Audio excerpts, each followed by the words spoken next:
The first 2 months of the 2023 MLB season are officially in the books, so we're going to go through every single team and talk about the best player from the month of May. We saw some historic performances in the month of May from superstars and guys you might have never heard of before, so without further ado, no more wasting time, let's get into it. The first team I want to talk about in today's video, the Atlanta Braves. As much as I wanted to give it to a guy like Sean Murphy or an underrated starting pitcher who's a rookie, Bryce Elder, I got to give it to their face of the franchise, Ronald Acuna Jr. He scored a whopping 25 times in the month of May with 7 home runs, 10 stolen bases. He had a 1.2 F WAR in a single month. Ronald, for me, has to be the guy. The Miami Marlins, there is only one answer for the best player in the month of May, and that is Jorge Soler. The dude popped off for 12 home runs, 25 RBIs, a 162 WRC+. Do not get discouraged by me using advanced stats. WRC+ is just a fancy OPS. He also had a 1 F WAR, so overall, Jorge Soler was just an absolute monster in the batter's box. This is probably going to be my most controversial pick of the entire video because Kodai Senga of the Mets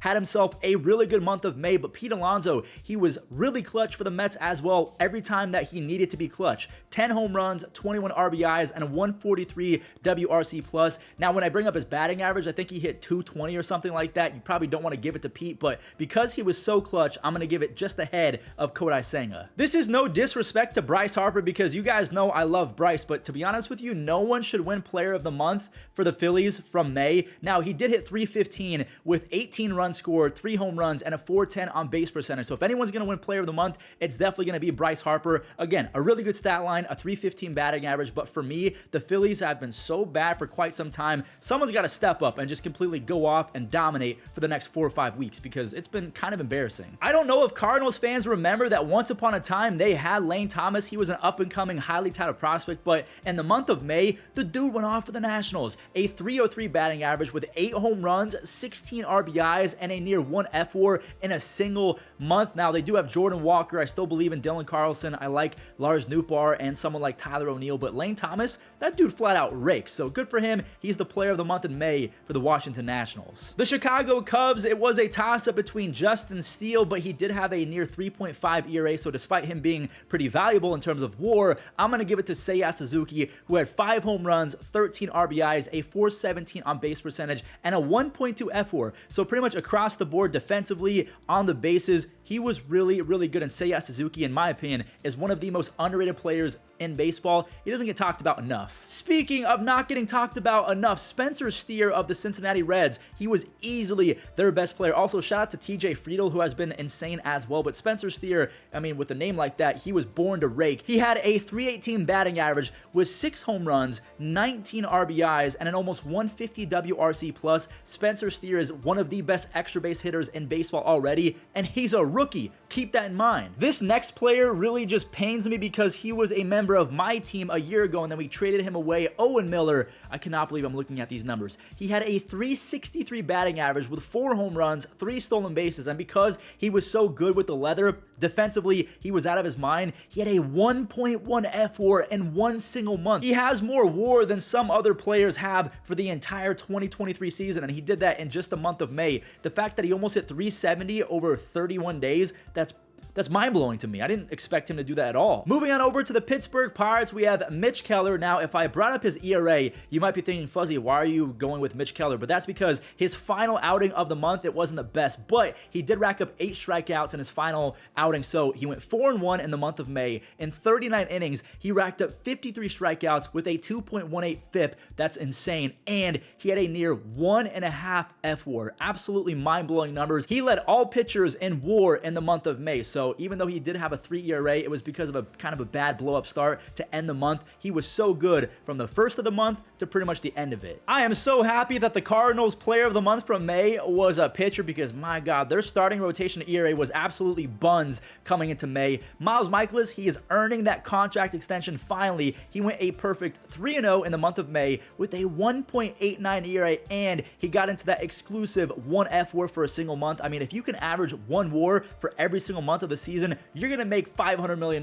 That's how good you would be if you could do that every single month. The Arizona Diamondbacks, to me, this was probably the easiest pick of the entire video, even though someone like Zach Gallen had a big month, same with Corbin Carroll. Lourdes Gurriel Jr. went off with a 1.3 F4. He hit 352 with 8 home runs and 18 RBIs. If you're a Blue Jays fan, I just want to say I'm sorry because right now the trade isn't working out, but keep faith in Dalton Varsho. I don't mean to completely just go off on a tangent, but yeah, keep faith in Dalton Varsho. Regardless, he's a better defender. Lourdes Gurriel Jr. is one of the best and most talented right-handed hitters in baseball. Speaking of the most talented, I mean, I don't know if Elias Diaz is going to be able to keep this up, but in back-to-back months, he's going to be the Rockies Player of the Month. Yet again, he hit over 300. He had a 321 batting average with 4 home runs, 16 RBIs, absolutely insane defense as well. You almost cannot run on the guy, otherwise you're risking giving a free out to the other team. So for me, in back-to-back months, I gotta give it to Elias Diaz for the Colorado Rockies. Tip of the cap to him. That is not easy to do. Oh my God, did Freddie Freeman have a month of May that he will never forget. He hit 400 with 6 home runs, and I mean, how do you have that many RBIs in a single month? 26 RBIs in 1 month, and also, for fun, he threw in 4 stolen bases. I think he led all of baseball with a 2.1 F4 in the month of May. I mean, if he kept it up for an entire season, he'd be in the history books for some of the highest single-season WAR we've ever seen. Freddie Freeman, shout out to him, and Mookie Betts, they had monster months of May. If you're a Padres fan, you might not agree with this, and maybe I'm choosing the easy answer, but Juan Soto, for me, was the player of the month over Michael Wacha. Michael Wacha was disgusting, but Juan Soto, he finally turned it around. He hit 333 with 5 home runs, 5 stolen bases, a 482 on base percentage, and a 1.6 F4. Now, defensively, we know that Juan Soto is going to struggle, but ever since that Mexico City series, ever since they made that bobblehead, I mean, the dude has been a man on a mission to remind folks that he's worth $400 million. I mean, he could get that much money, honestly. Another super easy pick, I guess you could have gone with the rookie Patrick Bailey or maybe even Casey Schmidt, but for me, Logan Webb, who was a perfect 3-0 with a 1.3 ERA in 34 2/3 innings pitched. He racked up a 1 F4, but again, massive shout out to guys like Schmidt. You had Patrick Bailey, even Michael Conforto, who had 7 home runs and an almost 150 WRC plus. For me though, Logan Webb, he is the head of that rotation. I gotta give it to him. Now, the Orioles just faced off against the Cleveland Guardians a few days ago, so I saw this guy rake live, Anthony Santander. Boy, these stats almost don't make sense because you'd be happy with 7 home runs and 22 RBIs over the course of a couple months. He did that in 1 month while hitting 340 basically, and he had a 1.3 F4, so defensively, he's still going to struggle with the range, but he has a cannon of an arm. When you hit 340 with 22 RBIs and 7 long balls in 1 month, like, you're a video game player at that point. You're a road to the show glitch. That doesn't make sense to me. The Boston Red Sox and their player of the month from May, I'm giving it to Masataka Yoshida. He hit a blistering 354 over those 31 days with 3 home runs, so not Anthony Santander type power, but he had 15 RBIs and a 162 WRC plus. Now, defensively, just like Juan Soto, he's kind of a shorter Juan Soto. I'm not saying that he is Juan Soto, but he's very good at hitting baseballs and finding ways to get on base. When you hit 354 over the course of an entire month, yeah, you're good at baseball. So tip of the cap to Masataka Yoshida and the Red Sox. That signing has been an absolute steal and a W. The New York Yankees, Aaron Judge. Okay, moving on. I mean, seriously, do we have to talk about the player of the month from New York? I mean, specifically the Yankees. Aaron Judge, 12 home runs, 25 RBIs, a 253 WRC plus. He was second in F4 just behind Freddie Freeman because I think Freddie Freeman had a 20 or 21 game hit streak in the month of May, so I think that really just boosted up his WAR. But regardless, Aaron Judge, he's yet again on pace for a near 60 home run season, even though he missed 10 games with an injury. The Tampa Bay Rays and their player of the month, it's going to be Wander Franco. Now, his power stats aren't going to jump out at you, and he only had a 360. I say only, I put that in air quotes because a 361 on base percentage is still really good. He had 14 stolen bases in 1 month and a whopping 1.3 F4. Even though the pop wasn't there, the defense and the speed were so otherworldly and elite for Wander Franco. He almost put up a 1.5 WAR in a few weeks. I mean, this guy is still 21, 22 years old. He's a switch hitting megastar. I love Wander Franco. His game is pretty much limitless. And same for this next player if he can keep it up on the defensive side of things. Bo Bichette was special defensively in May. I can't believe I'm even saying that out loud, but on top of him being really good with the glove, he hit 352 with 20 RBIs and 5 home runs. There's not really much else I can say aside from we might be getting peak and prime Bo Bichette in the year 2023. He's on pace for over 230 hits with almost 40 home runs and a really good season defensively. Bo Bichette, I mean, this guy is looking like a future Hall of Famer, at least to me. The Chicago White Sox, again, this is one of those easy picks. Luis Robert Jr., again, it is not Robert, it is not Robert. I will take that to the grave. He already said that it is Robert.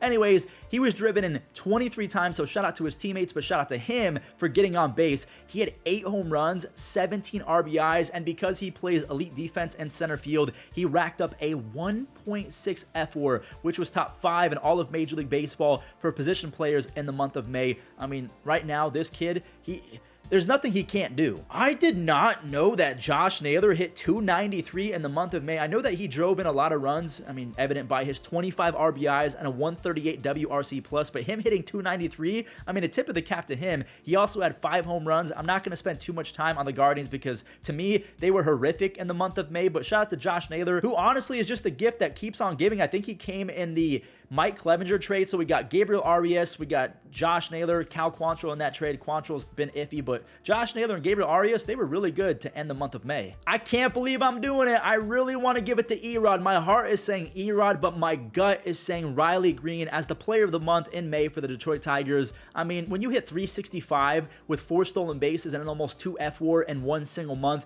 yeah, I'm going to give it to you just ahead of someone like Erod. Erod, again, he was a monster, an absolutely dominating force, but Riley Green, he played almost every single day, and because he's not going to be in any more videos going forward, he has a fractured fibula. I'm going to tip my cap and give it to Riley Green. He almost hit 370.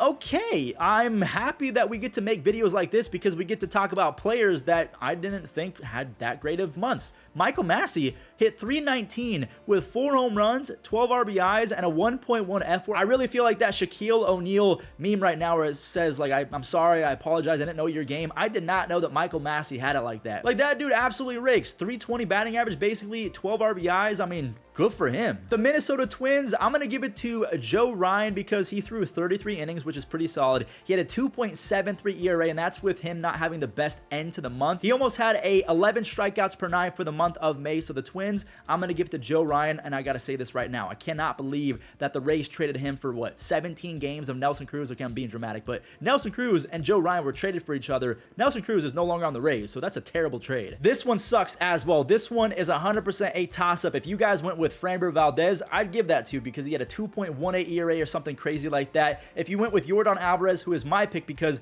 he plays in almost every single game, he had 8 home runs, 21 RBIs, a 173 WRC+. I mean, again, I love Framber Valdez. He's so nasty. He throws 7 innings with ease, but because Yordan plays every single day, I'm going to give him the slight edge.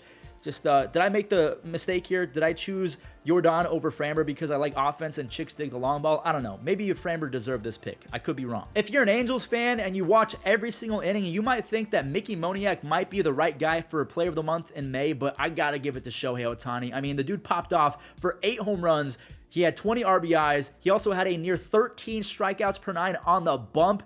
I mean, what do you want from me? I know Mickey Moniak was cool and all, but it's got to be Shohei. The A's was a pretty interesting choice as well because we had Ryan Noda, a rookie first baseman, versus Esteury Ruiz, a rookie center fielder. Noda almost had a 390 on base percentage in the month of May, but I got to give it to Esteury Ruiz, who had 13 runs, 13 RBIs, and 17 stolen bases while almost having a 340 on base percentage. So it's not 390 like Ryan Noda, but a 340 on base percentage with 13 RBIs and 17 stolen bases. I mean, what did I even just say out loud? How do you steal 17 bags in a season, let alone in 1 month? I almost went with J-Rod for the Seattle Mariners, even though the batting average wasn't that great. But because the batting average wasn't great, I was able to justify giving it to Bryce Miller, who became the first starting pitcher in Major League Baseball history to have a sub-2 ERA with 25 or more strikeouts and 3 or fewer walks in their first 5 starts. So when I say that out loud, yeah, it's an easy pick. He just got lit up so bad in his final start of the month against the Yankees that I almost thought about not giving it to him. But then again, he made history, so there you go. Coming up, we have by far the hardest pick of the entire video because Marcus Semien was a man amongst boys in the month of May. He was great defensively. He had the pop and the speed, but Nathan Eovaldi on the bump, he went a perfect 4-0. That's 4 wins in a single month with a 0.96 ERA in almost 40 innings. Marcus Semien, I love you, bro. If you're watching this, I'm so sorry for not picking you. But Nathan Eovaldi, the fact that Jacob deGrom went down with an injury and Eovaldi became Jacob deGrom, he was going 7, 8, 9 innings almost routinely. So I thought that he was a little bit more valuable, although Semien was playing every single day, so there is value in that. But if you're a Rangers fan, I don't think you're upset by either of my picks, whether it was Semien, Eovaldi, Josh Young, I mean, whoever you wanted. I mean, so many players teed off in the month of May for the Rangers. Let me know in the comments, did I get any of my picks wrong? Should it have been Marcus Semien over someone like Nathan Eovaldi? Should it have been Michael Wacha over Juan Soto or Erod over Riley Green? Let me know your thoughts in the comments down below. Make sure you guys leave a like if you enjoyed and subscribe if you're brand new, and I'll catch you in the next video.